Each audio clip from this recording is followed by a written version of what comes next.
Ако ти вземеш водно кръщение като ритуал и не можеш да видиш кръста на Христос като център в твоя живот, ти ще пропуснеш абсолютно всичко. Живота е в кръста. Много пъти ние се опитваме да живеем живот в кръвта. Много пъти ние се опитваме да живеем живот само на прощение. Но истинското християнство, то се намира в кръста.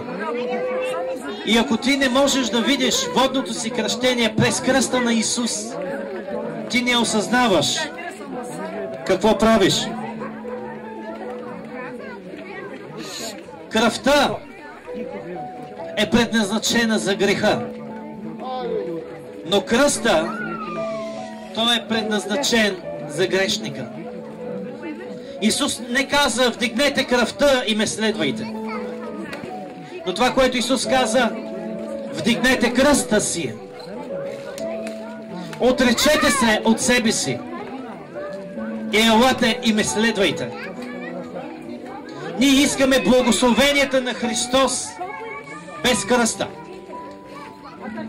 Ние искаме изцелението на Христос без кръста. Ние искаме изцеление, благословение без кръста, а само в кръвта.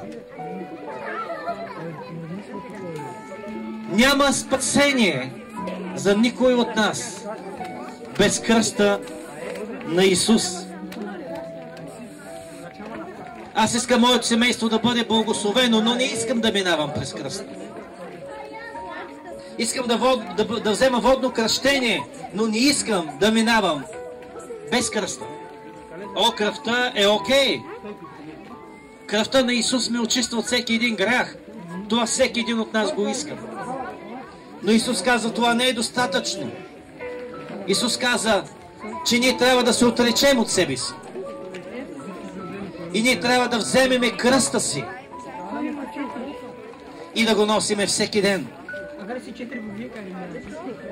Но идва въпроса в нас: как да взема кръста? Как мога да взема този кръст, да отида да ми скуват един кръст и да отида при някой да ме набие на перони на този кръст, за да мога да пострадам? Това ли означава да нося кръста си всеки ден? Не. Но да носиш кръста си всеки ден означава да ходиш в смирение. Означава да се отречеш от себе си и да не ходиш повече в тази плът. И да не действаш по начина, по който ти си действал до сега. Нашето раждане в Христос, нашето новорождение започва с Христос, но нашето възрастяване като християни започва с нашето водно кръщение.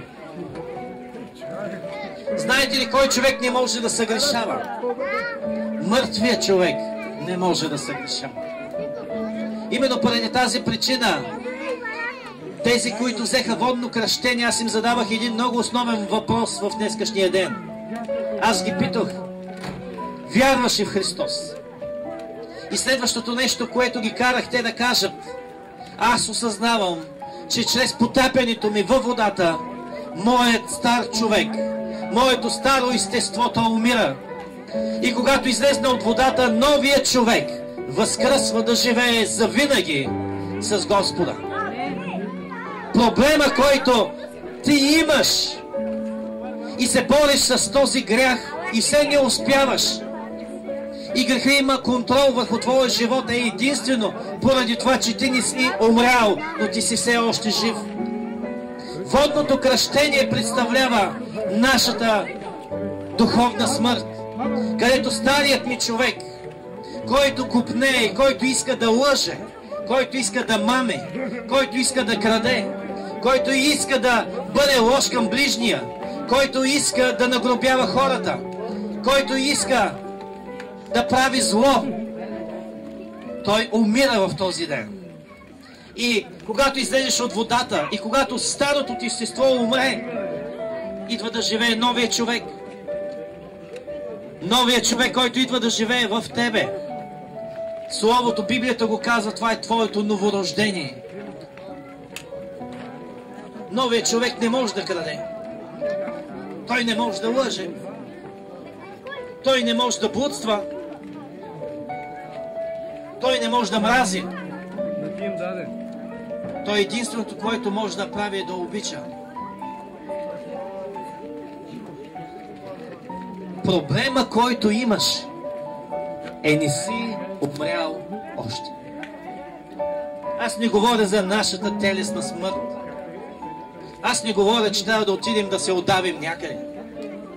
Аз говоря, че твоето старо естество, твоето старо мислене трябва да се промени. И да бъдеш истински и мощно новороден. Когато ти си минеш във водата, това е твоята смърт. Когато влезнеш под водата, това е твоето погребение. И когато излезнеш от водата, това е твоето възкресение. Това е водният завет, който ние взимаме с нашият Господ. Обърни се към човека, който седи до теб и му кажи: не си умрял все още. Бъдете по-смели, кажи: не си умрял все още. Халелуя! Не си умрял все още.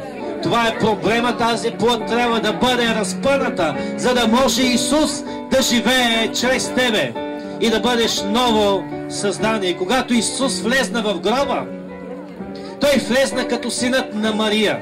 Но когато Той излезна от гроба, Той беше преобразен и те не можеха да го познаят. И когато Мария Магдалена отиде пред гроба и Той излезна отзад нея, тя го помисли, че е градинаря. Тя не можа да познае своя Господ. Исус влезна с тъмна коса, с коса подобна на всяко едно еврейско дете. Но когато Той излезна от гроба, Словото казва, че неговата коса беше станала бяла като вълна. Когато влезна в гроба, Той имаше тъмни очи. Но когато излезна от този гроб, казва се, че очите му бяха и святкаха като огнен пламък. Когато ти влезнеш под тази вода, ти ще бъдеш променен. Когато ти влезнеш под тази вода, ти няма да бъдеш същия повече. Ти няма да можеш да мислиш по същия начин. Ти няма да можеш да действаш по същия начин. Ти няма да можеш да говориш по същия начин.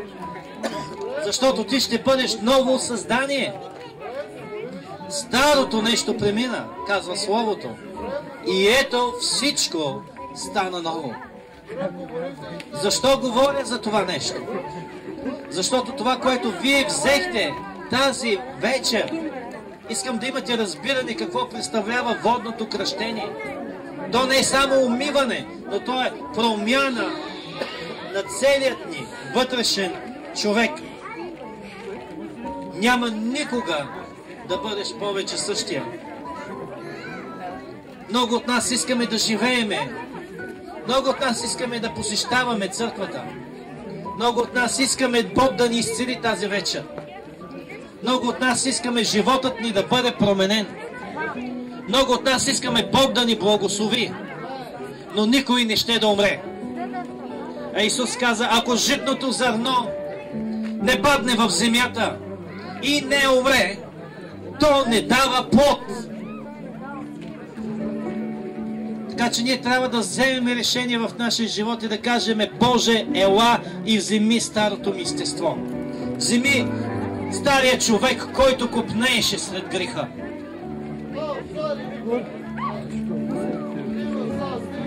И нека да владее новият. Знаете ли кой беше плодът на стария човек? Плодовете, които стария човек изграждаше и раждаха, тези плодове бяха кражба, убийство, омраза, горчевина, непростителност, непокорност, мразещи хората, винаги отмъщавайки си за този, който ни е наранил. Това е плодът на стария човек. Но плодът на новия човек е любов, простителност, дълго търпение. Това са нещата, които твоят нов човек ще започне да радва. Когато евреите напуснаха Египет, те бяха освободени от Бог и фараона ги пусна. Именно затова искам сега да бъдете много внимателни за това, което ще ви кажа. Фараона ги пусна, но той не ги остави напълно.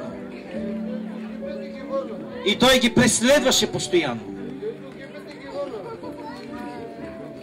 Той ги преследваше постоянно.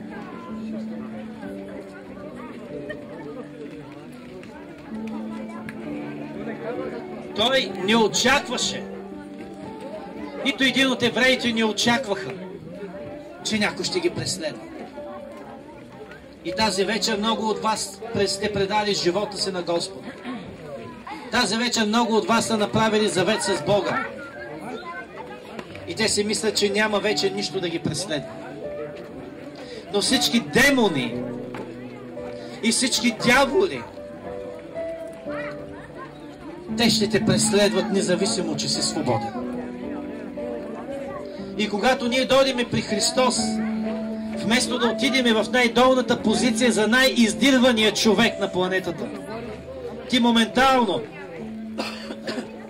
се вдигаш в най-горната листа за най-издирваният човек на планетата. И те ще те преследват. И там, докъдето ти можеш да стигнеш, е Червено море. Това са делата на плътта. Това е момента, в който ти се опитваш да се справиш с всички твои проблеми по-човешки. Искаш да се справиш с бедността в твоето семейство. Искаш да се справиш с болестите в твоето семейство. Искаш да се справиш с алкохолизма в твоето семейство. Искаш да се справиш със своя съпруг, със своята съпруга. Но не можеш, защото си вече до Червено море.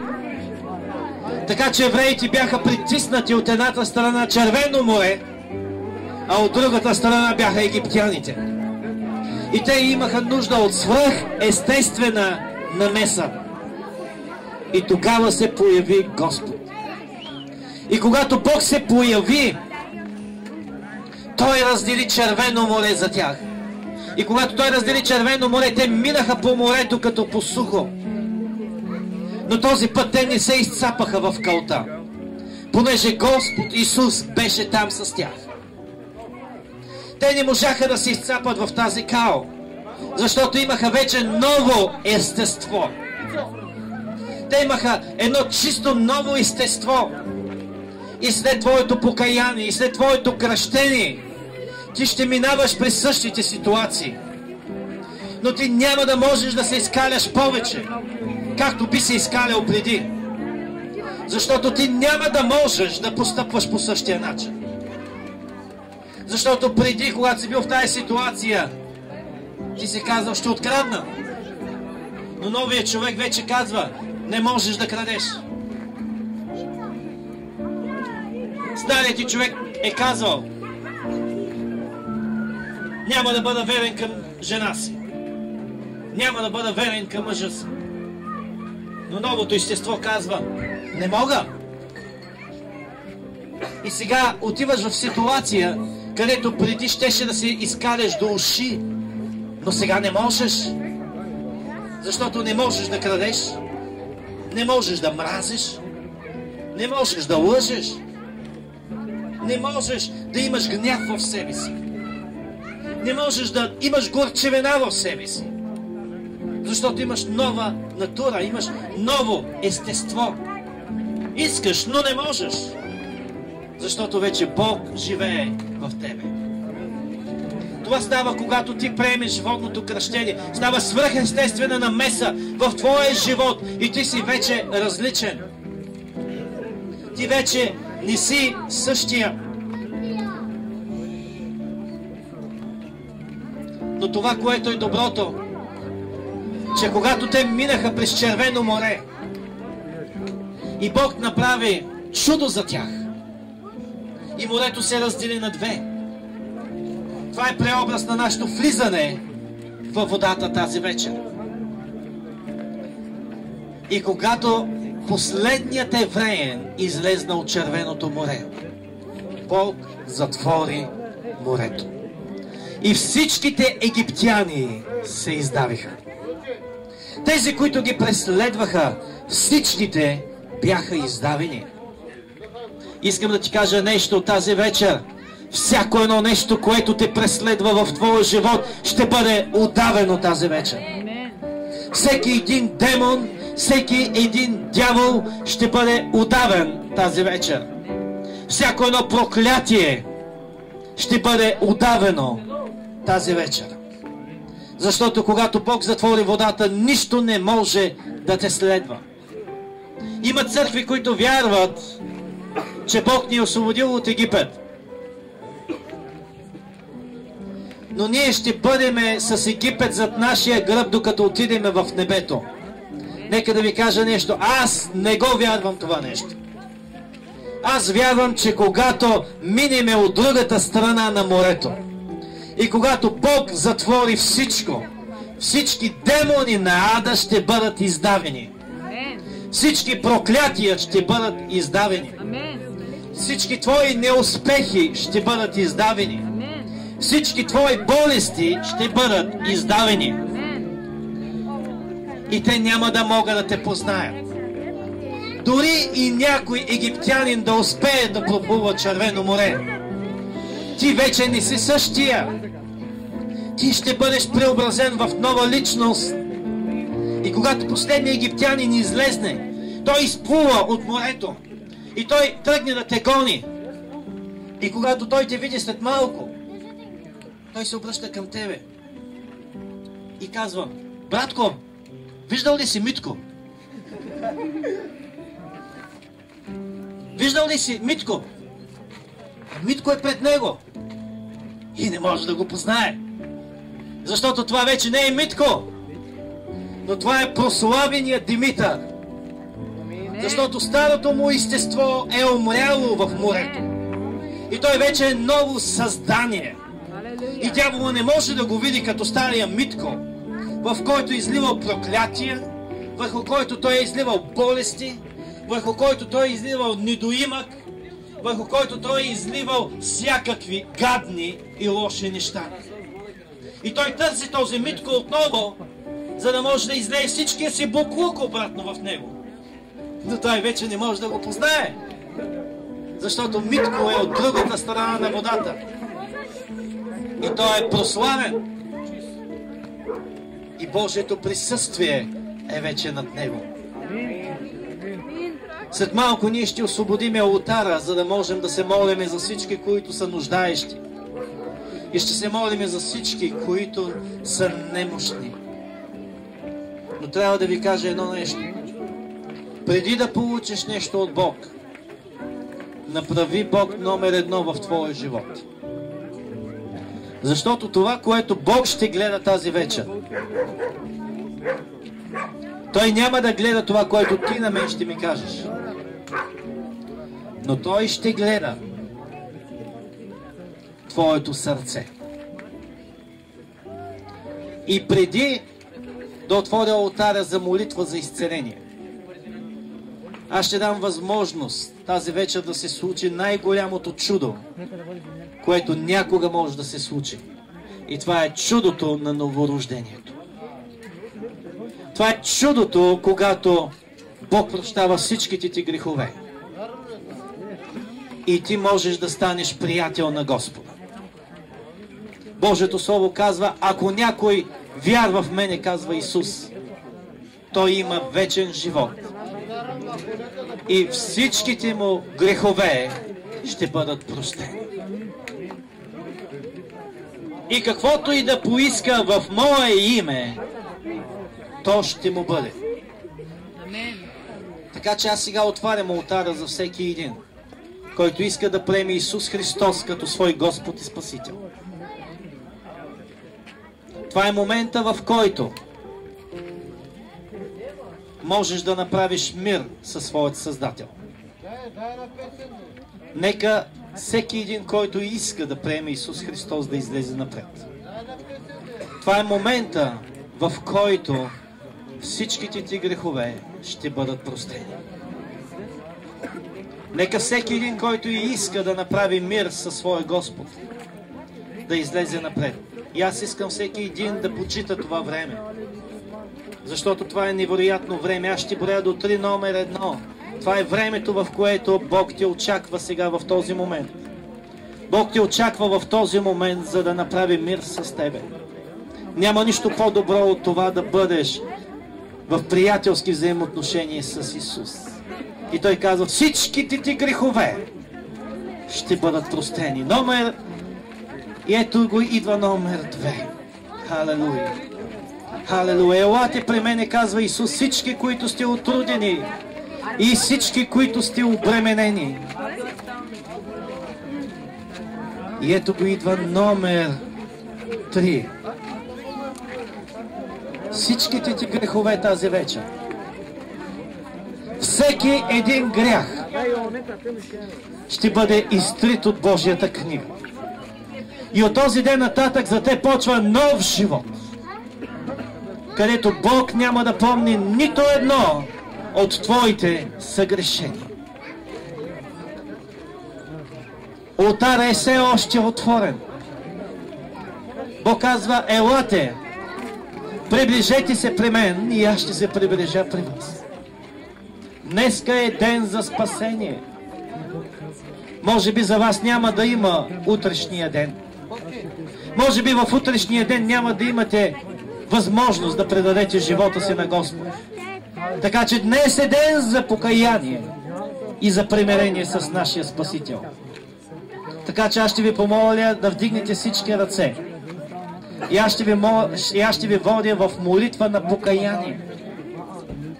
И след като свършиме тази молитва, искам да имате убеждението и вярата, че Бог е простил всичките ви грехове. И вие сте от сега нататък Божии деца.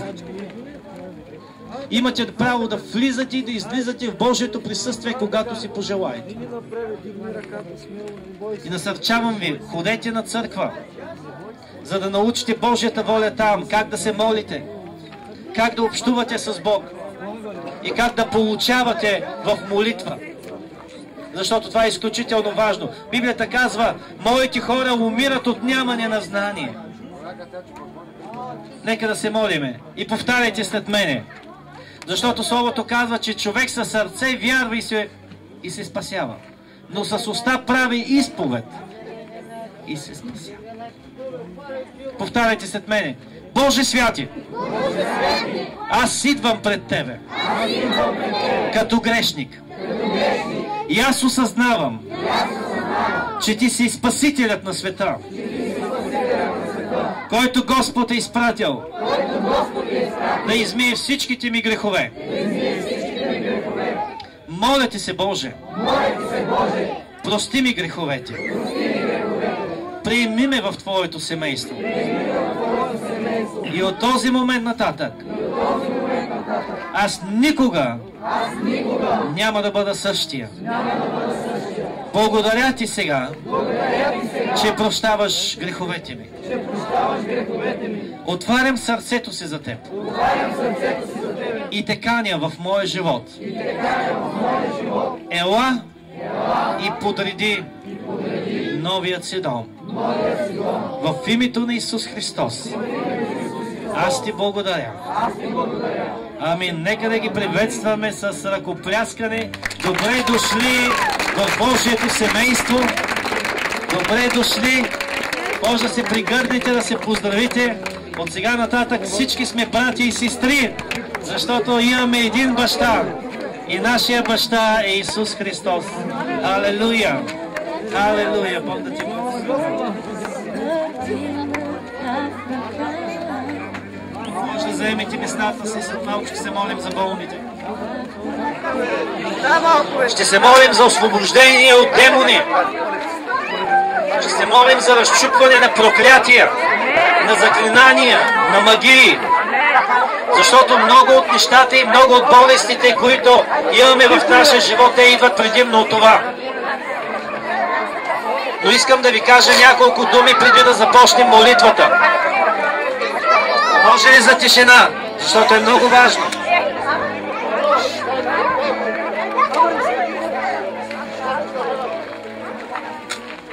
В Божието Слово се казва,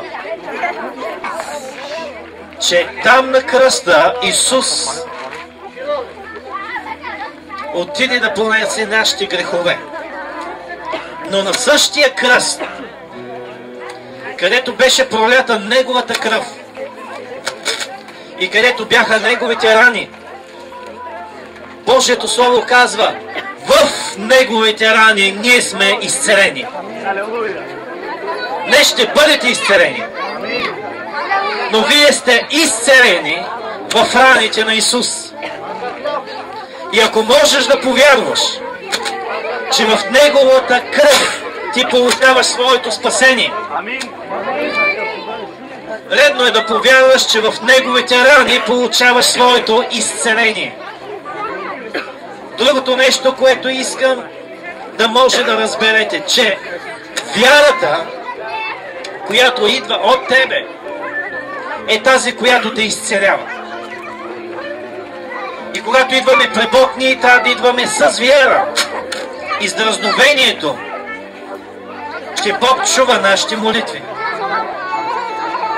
В Божието Слово се казва, че ще полагате ръце на болни и те ще оздравяват. И тази вечер, когато вие идвате да се молим за вас, ние ще полагаме ръце върху всеки един от вас. В ръцете на никой от нас няма никаква сила. Силата идва от Господ. Ние сме само точката на контакт, ние сме само Неговите проводници. Тя е същата сила, която идва от вашите ръце. Но когато идвате отпред, имайте вярата, че когато ние положиме ръце върху вас, Божията сила ще слезне и вие ще бъдете изцелени.